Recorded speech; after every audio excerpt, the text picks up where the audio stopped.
Some people, they struggle actually to distinguish. Primarily, I think the difficulty is between combat sports and self-defense. If there is a gap, a topic which is coming up in BJJ sometimes, that a lot of gyms are into the sports aspect. And the question is, does it really potentially hurt the understanding of a person on how he would deal in a real setting? Is there a bridge, and what that bridge is? The vast majority of people that sign up at my gym, when we first sign them up and we interview them and we ask them why they're interested in training Brazilian Jiu-Jitsu or MMA or whatever they're signing up for, it's almost never competition. In almost every single case, they say they're interested in getting in shape and self-defense. And over time, after the first year or two, if they really fall in love with Brazilian Jiu-Jitsu, they really enjoy the arts we do, some of them will gravitate towards competition.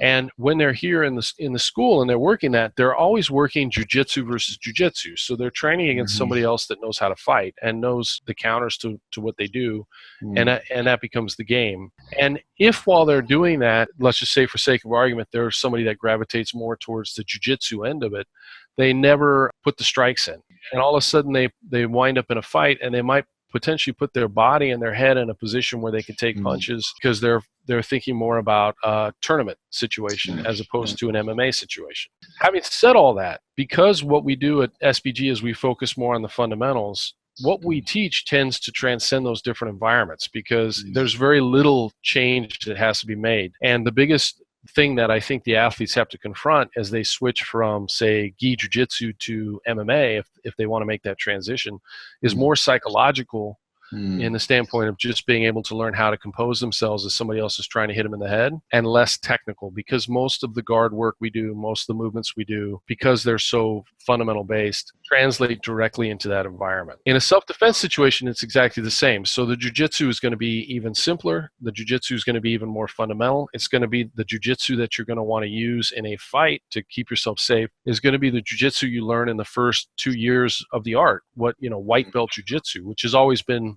my favorite jiu-jitsu. It's the jiu-jitsu I love. It's what Hickson teaches. And that's what's going to work in that environment. And the only piece then that is missing is everything before the fight. And that is, as it relates to self-defense, that's a process of education. And it's things like, being aware of your environment, knowing where to go and where not to go, understanding how violent criminal actors will come up and interview you, all that kind of stuff. But it's not the physical.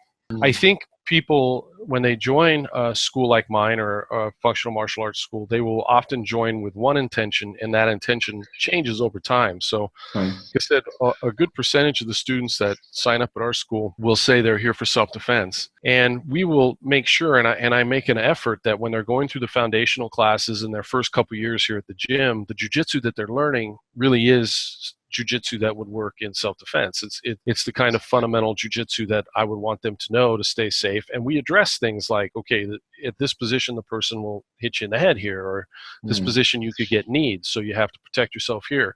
That's what we do. And then over time, like I said, after 3 or 4 years, they start to become better at jiu-jitsu. They start to become a lot more comfortable with themselves and their body and what they can do and what they can't do. After 3 or 4 years of jiu-jitsu, pretty skilled. And if they're mature and they're not, hanging around dumb places with dumb people, probably very unlikely to get in a fight. And if they did, they'd certainly have a massive advantage on anybody that hadn't been training an art like ours for 3 or 4 years. And so oftentimes they'll start to, just naturally move away from training so much because of self-defense into training more because they just love the art. They love coming in and getting the workout in with their friends. They're part of the community. And the activity itself becomes something that they're doing because they enjoy it. And that's kind of an organic, natural, I think, healthy process.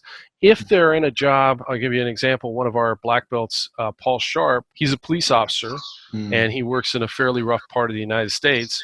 And so for him, he's also training police officers, right? And he's training people who do that for a living. So for him, he's always going back, and his mind is always thinking about the fighting aspect of what we do, the weapons retention aspect of what we do, because that's part of his job. But if he lived here in Portland and didn't have that job, I could see that after 4 or 5 years, he might not be thinking about that as much as he otherwise would.